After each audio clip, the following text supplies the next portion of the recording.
Cryptocurrently, welcome back. Going to be talking about ICOs today. ICOs, initial coin offering. Um, wouldn't it be great if you could, if you could get in a time machine and go back to 1989 or whatever, like the late 80s, and purchase Microsoft when it was at an IPO. That's initial public offering. Well, chances are, even if you had the time machine, you wouldn't be able to purchase it because IPOs on stocks, there's usually a minimum investment, and for good reason, and that those minimums are usually very high. Now, ICOs, initial coin offerings, are completely different because they are fundraising tools. They're not.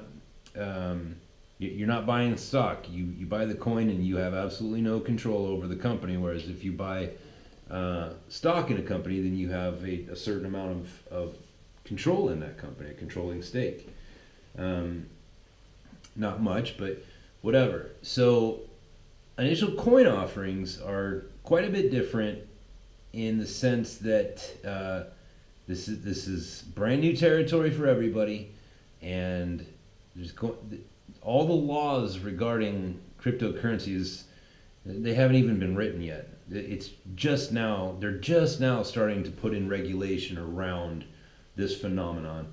And so you, as an ICO, somebody who's looking to put a little money into an ICO, you need to be very careful.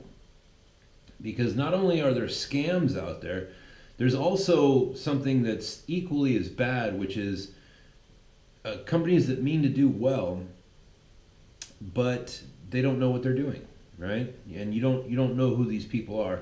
So a couple of things that you want to look out for, and I'm going to show them to you right now, and that's going to be that. I'm going to keep this video real short. Let's take you to the interwebs.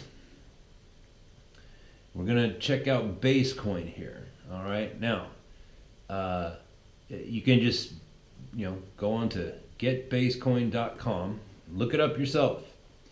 And it says a robust price stable cryptocurrency with an algorithmic central bank. All right, sorry about that. And it gives you a little bit of information there.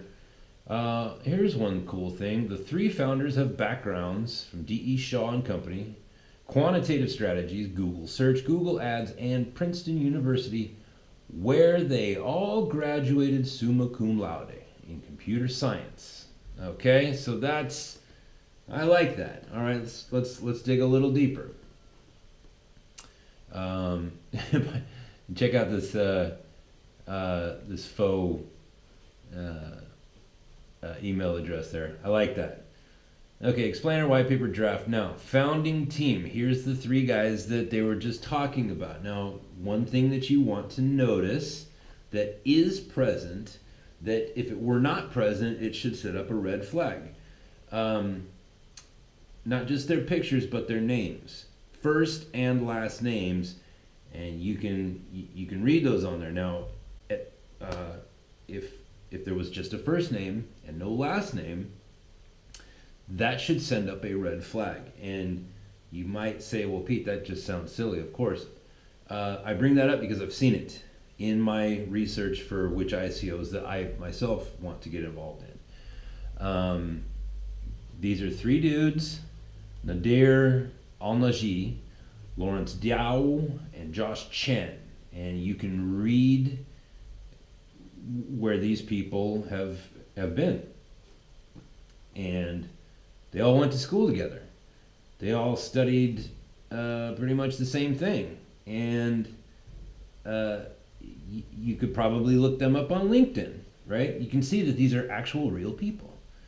And then you scroll down a little bit further and tells you a little bit more about the fellas there, up there, and then it says Basecoin is a project by Intangible Labs. And guess what? That's it. There's nothing on this screen that tells me where I can buy this coin, when it's going to launch, anything. There's nothing like that. Now, to me, that makes me want to buy it even more. And why? Because evidently it can't be bought, right? I want to buy this and I can't, and the reason I want to buy it is because I can't.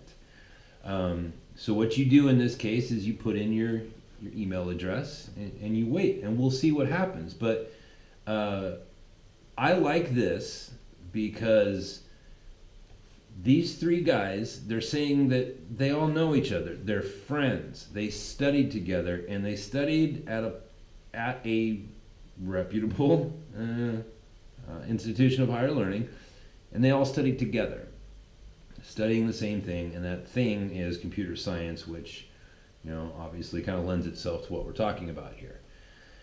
So this, to me, looks good on the cover. I don't know anything else about this. I was looking at it last night, and I sent in an email. I haven't received an email back yet. Maybe, I don't know why that is. But just from the look of it, there's accountability built into this, right? They know each other. They are forthright with who they are and what they're trying to accomplish, and that's good. So, look,